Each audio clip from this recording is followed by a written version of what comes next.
आज की वीडियो में मैं सभी राइटर्स को स्क्रीन प्ले एक्सटेंशंस के बारे में बताने वाला हूं, स्क्रीन प्ले एक्सटेंशंस को समझाने वाला हूं।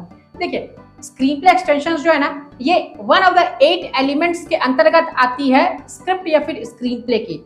स्क्रिप्ट या फिर स्क्रीन प्ले के 8 एलिमेंट्स होते हैं, जिसमें से एक ये जो है ना, ये स्क्रीन प्ले एक्सटेंशन भी होता है। स्क्रीन प्ले एक्सटेंशंस में OS, OC, VO ये सब आ जाते हैं। तो आखिर इनका मतलब क्या होता है, ये सभी मैं आप लोगों को इस वीडियो में बताने वाला हूं। तो एज अ राइटर आपके लिए बहुत ज्यादा इंपॉर्टेंट वीडियो है, क्योंकि आपको स्क्रिप्ट या फिर स्क्रीन प्ले में इसका इस्तेमाल जरूर से करना रहता है। चलिए शुरू करते हैं। हाय एवरीवन, मैं हूं आकाश रजक और आप देख रहे हैं RS फिल्म्स प्रोडक्शंस। अगर हमारे चैनल पर नए हैं तो इसे सब्सक्राइब जरूर कर लीजिए, क्योंकि सब्सक्राइब करेंगे तो आपको स्क्रिप्ट राइटिंग और फिल्म मेकिंग की वीडियोस रेगुलर देखने को मिलेंगी। और बेल आइकन को दबाकर ऑल पे जरूर सेलेक्ट कर लीजिए। देखिए, स्क्रिप्ट या फिर स्क्रीन प्ले के 8 एलिमेंट्स होते हैं: scene heading, action, character name, parenthetical, dialogues, screenplay transitions, screenplay extensions, camera shots. तो देखिए, इन सब में से एक क्या मैंने बोला, screen play extensions. Screen play extensions जो है यानी OS, OC, VO, यानी OS का मतलब होता है ऑफ स्क्रीन, OC का मतलब होता है ऑफ कैमरा, VO का मतलब होता है वॉइस ओवर। तो ये तीन जो है ना, इससे कब यूज किया जाता है, क्या क्या इनका मतलब होता है। सबसे पहले आ जाते हैं OS पर।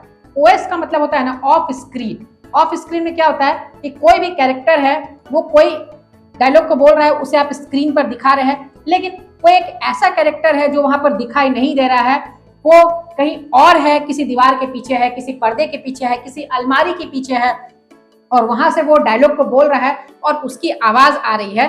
तब फिर आपको उस सीन में इस्तेमाल करना होगा OS का, यानी ऑफ स्क्रीन का। जैसे मान लीजिए कि कोई बच्चा है, वो हॉल रूम में खेल रहा है और उसकी मम्मी जो है ना, वो सामने में ही किचन है, किचन से आवाज लगा रही है, बेटा हाथ धो करके डाइनिंग टेबल पर बैठो, ऐसा आवाज लगा रही है। तो क्या होगा ना कि उसकी मम्मी की आवाज आई, उसकी मम्मी किचन में है, दरवाजे के उस साइड में, हालांकि दरवाजा बंद नहीं है, दरवाजे के उस साइड में किचन में है, लेकिन वो एक ही लोकेशन है। तो इस केस में आपको ऑफ स्क्रीन लिखना पड़ेगा, क्योंकि आप उस कैरेक्टर को दिखा रहे, जो बच्चा है ना उसके कैरेक्टर को दिखा रहे, मम्मी को आप नहीं दिखा रहे वहां पर। अब उसके बाद नेक्स्ट थिंग आ जाती है OC। OC का मतलब होता है ऑफ कैमरा। ऑफ कैमरा भी जो है ना, वो भी लगभग सेम ही चीज होती है ऑफ स्क्रीन से। यानी ऑफ स्क्रीन में कैसे होता है कि वो जो कैरेक्टर है, जो डायलॉग को बोल रहा है, ऑफ स्क्रीन के अंतर्गत जिसको आपको लिखना है, वो वहां पर मौजूद नहीं है, उसकी सिर्फ आवाज आ रही है, किसी अलमारी के पीछे से, किसी सोफे के पीछे से, या फिर कहीं पर्दे के पीछे से आवाज आ रही है, किसी दीवार के पीछे से।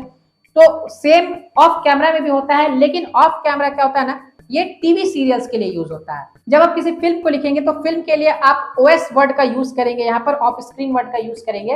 और जब आप कोई टीवी सीरियल लिखेंगे तो सेम सिचुएशन के लिए आप यहाँ पर OC यानी ऑफ कैमरा वर्ड का यूज करेंगे। अब देखिए, लास्टली जो टर्म यूज होता है वो होता है VO यानी वॉइस ओवर। उसे भी मैं आप लोगों को एक्सप्लेन कर रहा हूँ, लेकिन उससे पहले मैं आप लोगों को बता दूं कि अगर आपको ये सभी टर्म्स के बारे में नहीं आता है अच्छे से, आपको पूरा प्रोफेशनली इन्हें स्क्रिप्ट में लिखना सीखना है कि आप कैसे इन टर्म्स को यूज करेंगे स्क्रिप्ट में, या फिर आप पूरी स्क्रिप्ट को फॉर्मेट में कैसे लिखेंगे, कैसे आप सिनॉप्सिस रेडी करेंगे, प्लॉट रेडी करेंगे, वन लाइनर स्टोरी कैसे आप पूरी फिल्म की स्क्रिप्ट को रेडी करते हैं, एज अ राइटर आपको क्या क्या पता होना चाहिए, वो सभी चीजें हमारी कोर्स में है, जिसका नाम है A to Z script writing online certificate course.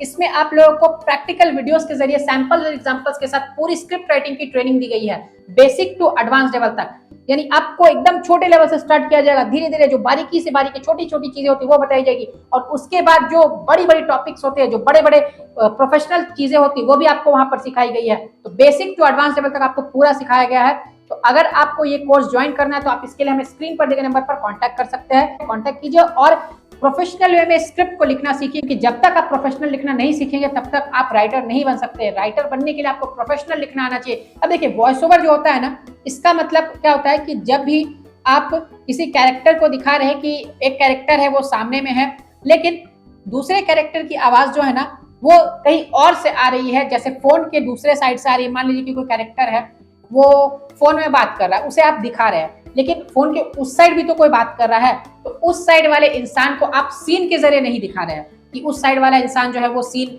वो क्या कहाँ बैठा है, किस सिचुएशन में बैठा है, वो सब आप नहीं दिखा रहे हैं। आप सिर्फ आवाज दे रहे हैं कि हाँ, वो जो इंसान है उसकी आवाज आ रही है।